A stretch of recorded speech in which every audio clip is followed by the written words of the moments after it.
Hello and welcome everybody, it's Kaiser with another episode of Thursday Night Deck Building. Now, for this episode I'm going to do something a little bit different.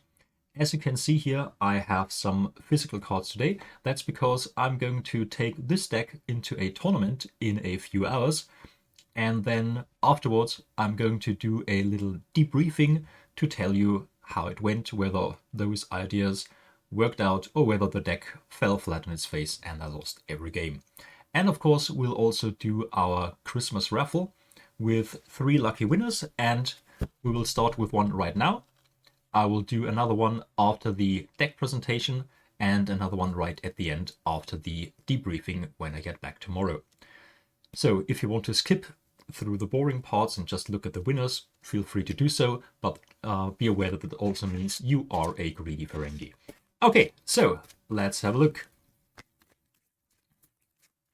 Let's do a cut, and the topmost card will be our first lucky winner, and that is Darth Papa.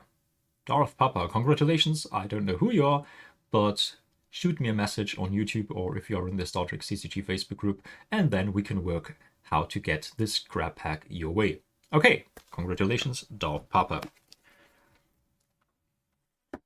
All right, so as you can see here, I'm going to run a couple of old school missions. I've got 2 Reflections Falls here, Wormhole Negotiations and Pegasus Search. They both can be stolen, so this deck is clearly one that can be a little bit risky. We'll see how it works. Now I'm just going to switch to Lackey because it's going to be very difficult to read all the card text, and in Lackey you can just stop and look at the top left corner and see what I'm talking about.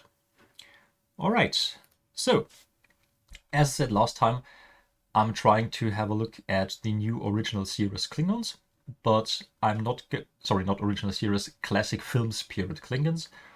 But unlike last week, I'm not going to limit myself to classic films period only, but I'm going to mix them with different eras of the Star Trek universe. So let's have a look. Nope, that's not how I wanted to do it. That's how we need to do it. So in the top left corner, we've got Alternate Universe Door and Q's Tent. Our missions are, as I mentioned, Wormhole Negotiations and Pegasus Search as our only 2 space missions. Research Historic Accident, which downloads Transporter Mixup. Repatriate Citizen, the Klingon homeworld. Investigate Quarantine. Escape Gulag. And all the planet missions are in there for specific things that you can do there, whereas the space missions are only to give us a lot of points. And hopefully by running 2 space missions only, we'll make seeding dilemmas for our opponent a little bit difficult if they want to actually steal those missions. Okay, so what is the deck trying to do? We are trying to draw 4 cards every turn and play 4 cards. One of our card plays will be a personal for free to the Great Hall. Another personal will report for free to the Great Hall using Guess Who's Coming to Dinner. And we will also try to report another personal for free using Cybernetics Expertise. Guess Who's Coming to Dinner limits us to free reports only at Kronos here. But if we get a Cybernetics to Kronos, then we can also report an android for free there. So that's our 3 free plays. A classic films person, a High Council person with the Great Hall, and an android. And then we will still have our card play for things like ships or events and events and objectives, incidents that need our card play. All right, what have we got apart from these? We also have Study Divergent History as our main draw engine, giving us 2 draws in the order phase. And of course, we're going to run Operate Dilithium Gulag, giving us an additional end of turn card draw. And we have a Klingon outpost, which we usually want to seed close to our homeworld, with Reunite Legends for a ship download on it. We'll also have General Order 7 there. This card will be important because it gets Vina in our hand. She's a Christopher Pike related person, so instead of a card draw, we can download her to hand with General Order 7, meaning she can be our turn 2 card play. Our turn 1 card play will be Prisoner Archer, who will be downloaded with Operate Dilithium Gulag. So Our turn 1 card play sets up an additional draw. Our turn 2 card play sets up an additional free report.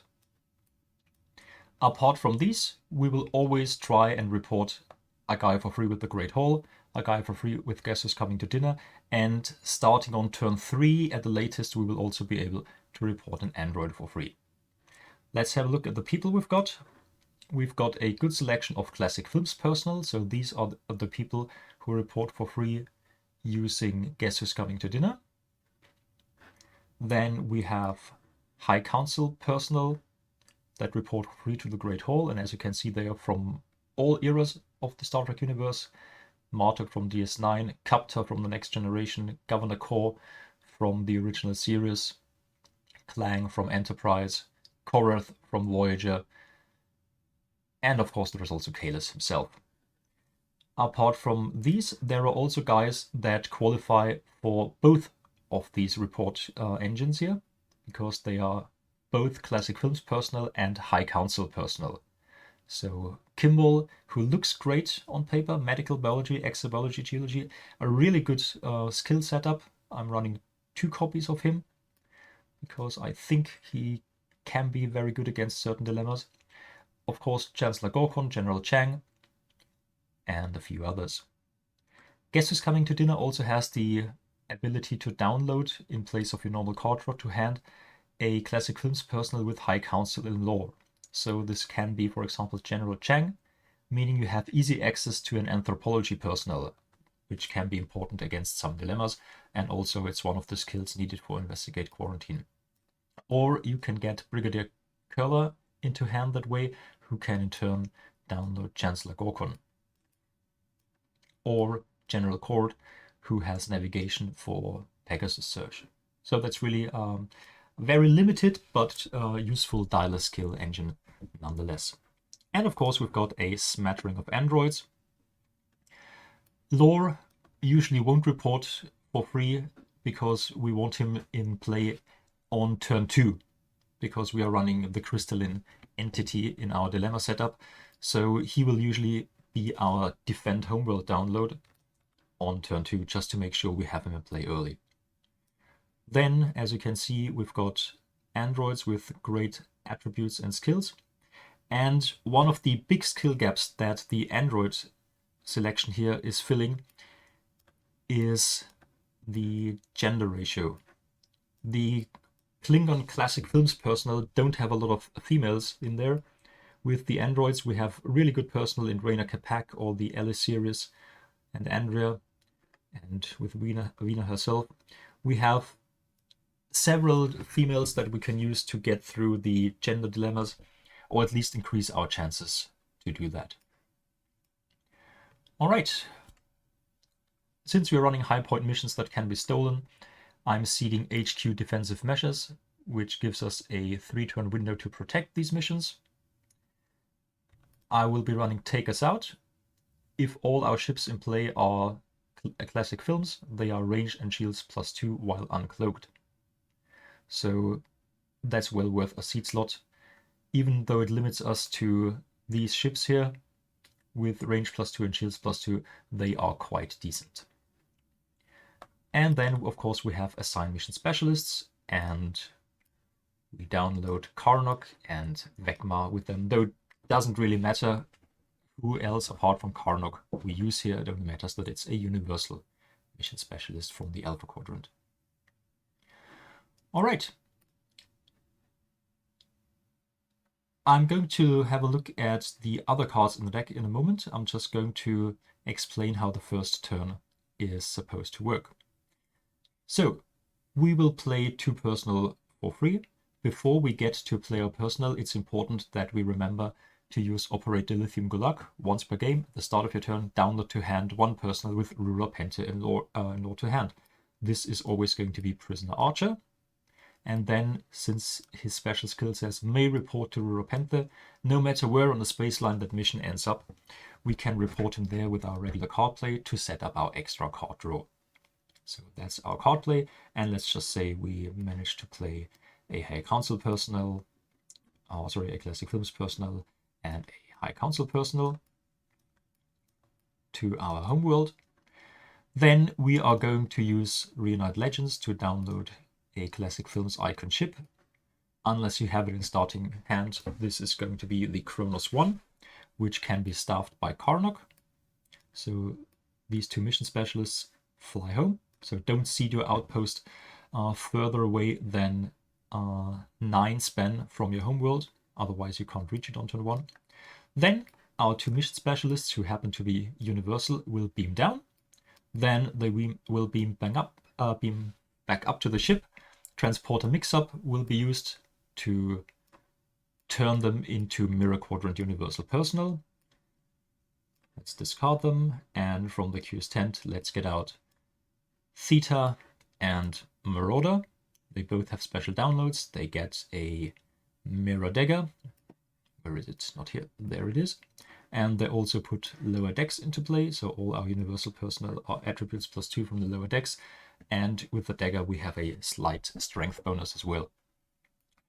What's more, these are 2 mirror guys. Together with the 2 alpha guys we hopefully played with our free plays, we now have 2 alpha and 2 mirror to run Study Divergent History, meaning we can stop these 4 guys to draw 2 cards. One of these card draws will then be turned into the download of Vina to hand. So we'll take her from deck to hand, and then we'll be able to use her as our card play on turn 2. We will, at the end of the turn, we'll draw 1 from Prisoner Archer and our regular card draw as well. Then on turn 2, as we said, we play Vina as our regular card play. We're going to report a Classic Films personnel and a High Council personnel. And we also have our regular, and we also have a couple of things that we might be able to play, like Ready Room Door or Space Time Portal, but I'm going to have a look at them in a moment. Usually at this point then we don't have enough to attempt a mission, so we will draw our 2 cards from Study Divergent. We'll draw 2 cards at the end of the turn.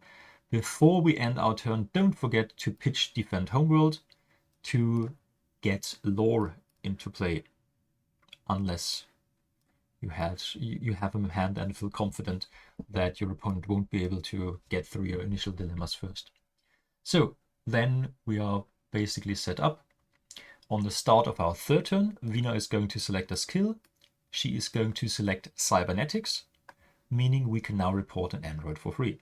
So on turn 3, we'll report a Classic Films personnel, we'll report a High Council personnel, we'll report an android for free, and then we might play a 2nd chip, or we might play useful stuff like Ocular Implants on an android to give us the option to look at dilemmas. Can be very powerful, can also be a bit tricky, because sometimes when you see a nasty dilemma, you take time to prepare to beat that dilemma, when often it would make more sense to just run into it and take the casualties.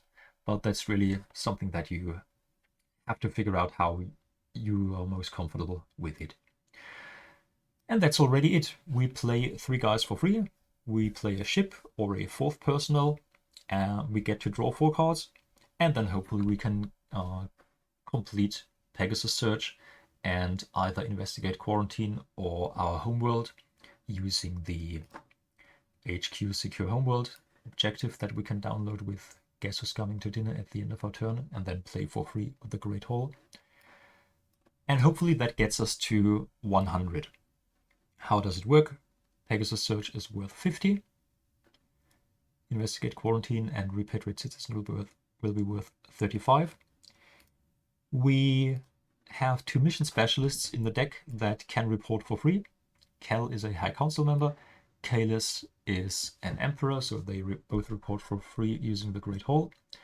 And both of them can use their skills. Kalis, for example, at Wormhole Negotiations, or with the HQ Secure Homeworld at the HQ, or at Investigate Quarantine. He can't use it at Pegasus Search, but Kel can contribute his treachery here, or his treachery here, or there as well. So ideally we have 55 points here. We only can use one mission specialist at a time at all of these missions, not both of them. Then we get 40 from this one or this one, bringing us to 55. And then at some point, one of our honor Klingons will die during the game. Usually we can play Klingon Death Yell, or even if we manage to kill one of our opponent's Klingons, for example Federation Wharf, we can score 5 points by just yelling at our opponent, which is always good. Or maybe we draw into Arbiter of Succession, which is an easy 10 points for Klingons. Or maybe we actually get to pull off the 10 bonus points from a Reunite Legends. It's by no means a given, because we have an even spread of classic films personnel and non-classic films personnel. So it's by no means guaranteed, but it's possible to do this as well. Hopefully we won't have to do a third mission, because one of the big problems can be that we are limited to reporting our personnel here. Meaning we either have to play a lot of ships to daisy chain to missions that are spread out along the space line, or simply hope that we can get through the missions that are close together. But that's one of the disadvantages of a deck like this, that can only set up their reporting engine at one particular location and not like an outpost that you can play wherever you want. Okay, what else is in the deck? We've got all the classic films ships. Apart from the Universal Ketinga, they all have a matching commander in the deck. That's why there are some ready room doors for matching commander bonuses. There's the Defiant Dedication Plaque for even more range. There's Captain's Log for simply general attribute bonuses in case you need to shoot at stuff. And there's also the event that allows your ships to land, which can be useful in certain situations. There are a couple of other cards that can be downloaded by our personnel. Taking Charge, we don't need it here to download a particular objective, but it's simply a nice attribute bonus if we attempt Repatriate Citizen or Investigate Quarantine or Escape Gulag, because they will all have an objective on them. Klingon Baldric can be downloaded by the same personnel. It can be an integrity bonus to some of our guys. The HQ card we already mentioned.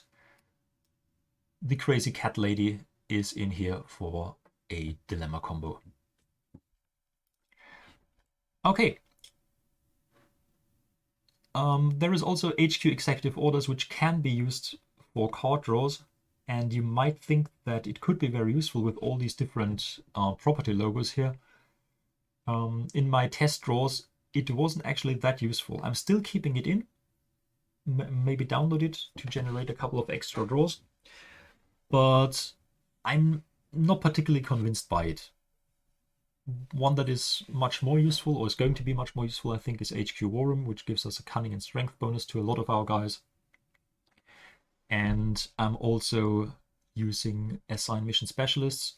The idea is that we can discard the seeded copy at the beginning of the turn and then play another Assign Mission Specialists as our regular card play in order to get Kalis and Kel out.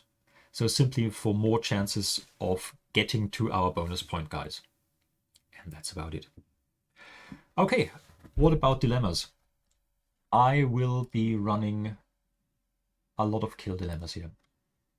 With lore, I want to run Temptations of the Flesh at 2 of the opponent's base missions. I have 5 seeded objectives that won't be discarded, so this will always stop 5 random guys, and then they still need a Gold Star or an Enterprise E personnel or a Queen to get through. So I expect this to always stop the first attempt unless they get really lucky. And then with a doubled up crystalline entity, they need either shields greater than 12, which they won't have, or 2 music, which they might have. If they don't have it, the entire life aboard the ship will be killed. That means even the guys stopped by Temptations of the Flesh. So to beat this, usually they have to bring a lot of gold stars and hope one of them gets through. Then the idea is to kill all of them and of course make them run into it at another space mission as well if they can't get through the wall that follows. You can put any wall there. I've decided to run Spatial Rift at one and Quantum Leap at the other. So 2 big killers that can slow down the opponent simply by attrition. On the planet, I'm running the volleyball combo which gets the crazy cat lady out. If you don't know how this works, watch Tuesday's Dilemma Day episode 5. I'm going to link it in the description of this video. Why is the cat in there as well? I'll let you figure that out on your own. The other planet combo here is a straight up kill combo starting with Thasian powers, requiring lots of attributes, flapjacks, killing half of the guys there, and then land eel to kill another guy and set up a decent wall later on. So these are the 4 supposedly stronger combos. As a floater for a 5th mission, I will have Forsaken into Rules of Obedience. That's also a combo that showed up in one of the Tuesday's Dilemma Day episodes. And then one mission will usually be closed by a dead end. And the one dilemma that is a bit of a gamble that I'm going to run is Symbol in Bloodburn. It says kills 1 personnel, random selection, and then place on facility here, your choice, quarantined. Very fitting these days. Now at start of each turn, kills 1 personnel aboard, your choice. So the choice of the personnel who has it on their facility. Now, you really want this to be placed at the mission where the opponent has a facility. Sometimes it's easy if they have a built-in outpost or a homeworld where you can expect to be a facility. But if it's a deck that can see the outpost anywhere, you have to guess. You have to deduce in the seed phase where is the opponent going to operate from, and then hopefully put it there. You can put it to start off this combo. If you really want to close down a particular mission, you can put it with the dead end. You can also run it in front or at the end of one of these combos, maybe even instead of this wall. If you don't hit a facility with it, it's a wasted dilemma slot. It only kills 1 guy. You really want to be able to hit a facility with it. Then it can be huge. I've had it played against me at the last World Championship I played in, and that slowed me down a lot, especially now that ships need to report docked. Or maybe they always had to, but now it's been clarified that ships must report docked to the outpost, and that means they can't move away if the outpost is quarantined.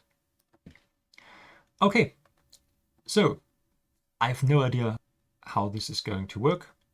I maybe get a chance to play one of the new or returning players. We'll have 2 people who said they will be playing after many years of break, but there will also be some of the grizzled veterans who will undoubtedly come up with great decks that we will struggle against no matter what we pick.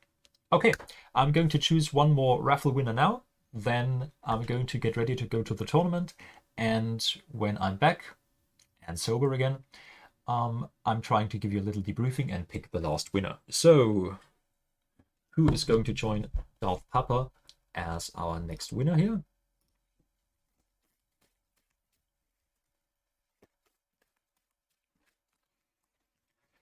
Let's do a cut. And our second winner is Ellen Panofsky. I hope I haven't butchered your name. Congratulations, Ellen. Thank you very much for subscribing to this channel. Please get in touch with me via YouTube or the Facebook group, and we'll figure out a way to get some cards your way. Okay, that's it for the moment. I'll be back in a few hours, hopefully, and then I'm going to do the little debriefing part, and until then, bye-bye.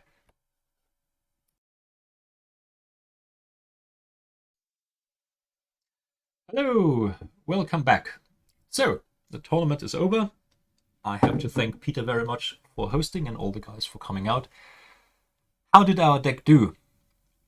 They did okay.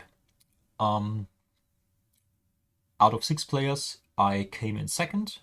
I had 2 full wins in my first 2 games, and I had a modified loss in the 3rd game. The first game was against a Vulcan deck. That means we had a very long Alpha Quadrant space line. Our problem was that we both ran decks that were working from a single mission. So my homeworld was on the far right of the space line, whereas my opponent's reporting location was, I think, 2 in from the left side. So we didn't have a lot of interaction that way. It also means that my space missions were far away, that they couldn't be stolen, and they didn't have the Vulcan icons anyway. Sometimes you run Vulcans with Federation Vulcans, and then you might be able to steal it. But from what I saw, it was a purely Vulcan deck, Vulcan affiliation, that is. So my missions were safe there.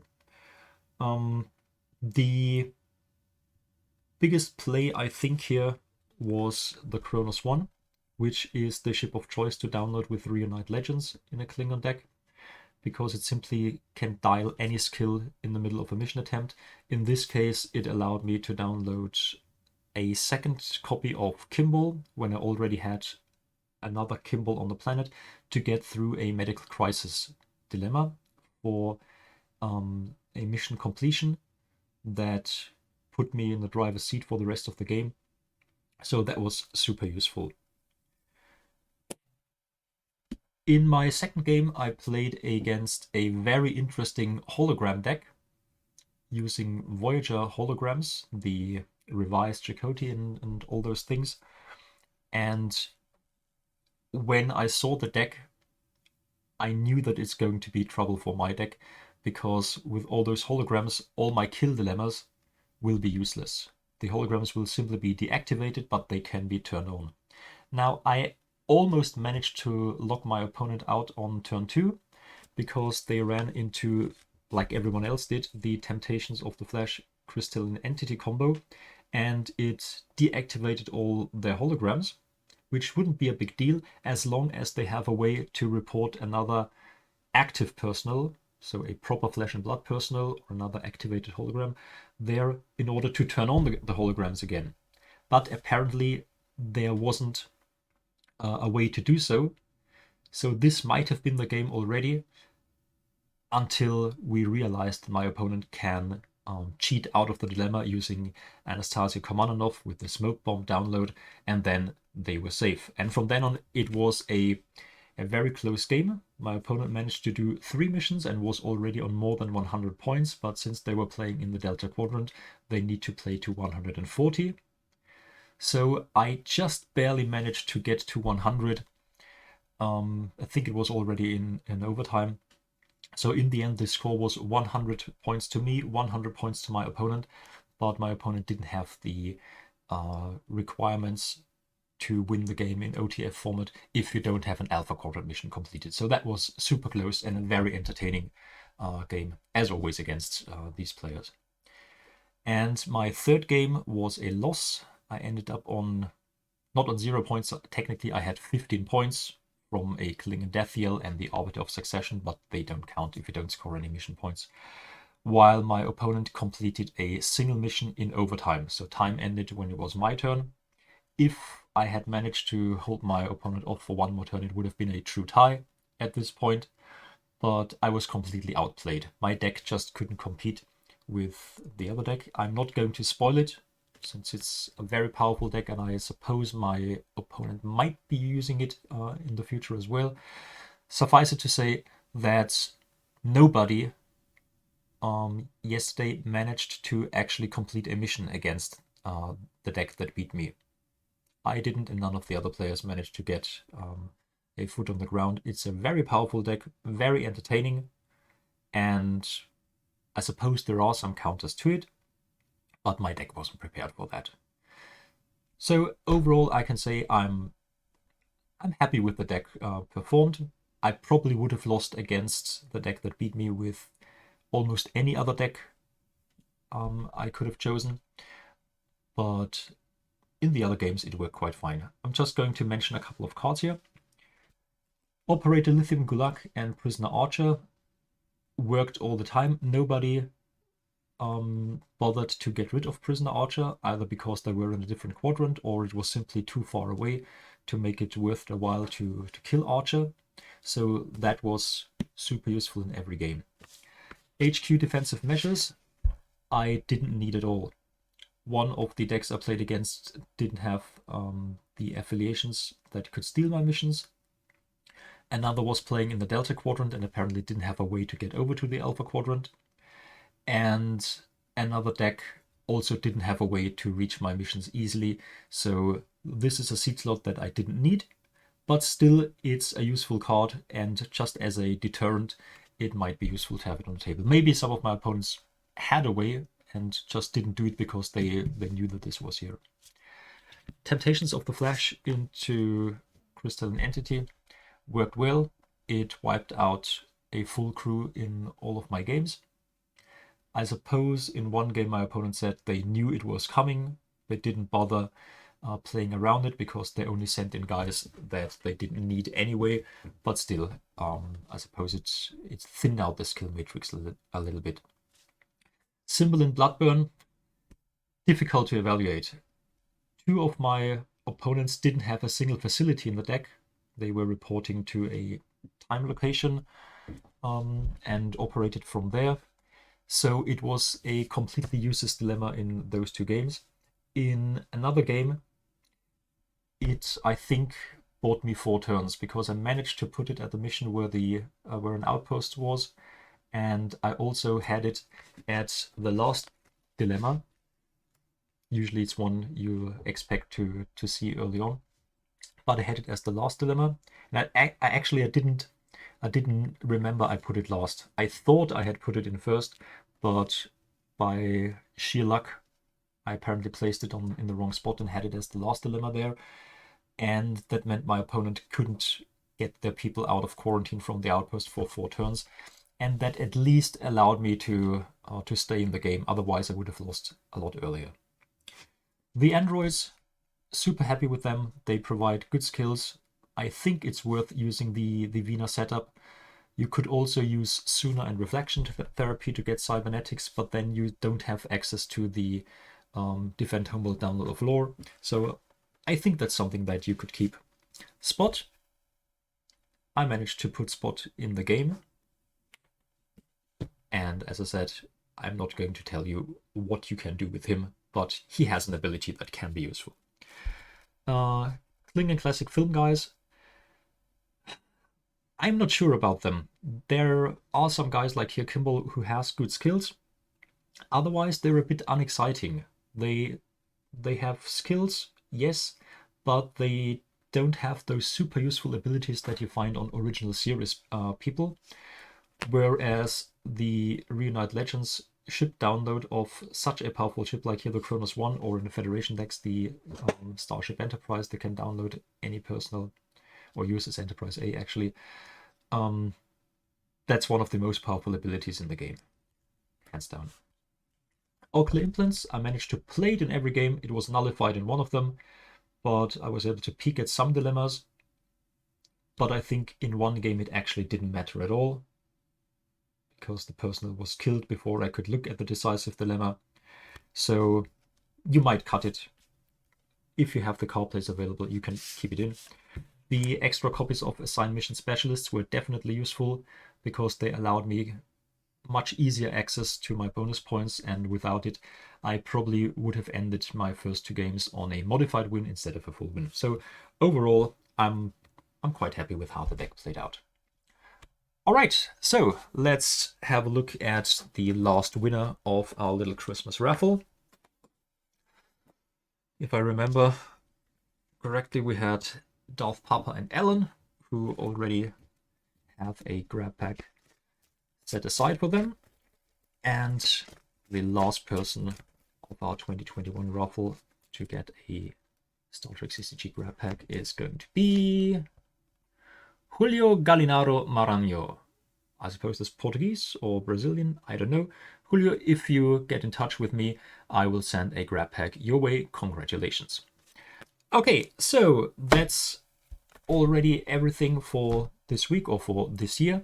I hope I'll be able to do a couple of more videos like that next year. I'm not sure how it's going to be time-wise, but I might put the deck building on a 2-week schedule. If you have any interesting ideas for content to cover, please let me know. I'd be happy to do something. If you have strategy questions or want me to visualize something, I'm sure we can work something out. That's it. Hope you all have a happy 2022. Thanks for watching this year. Hope you'll come back next year as well. Bye-bye.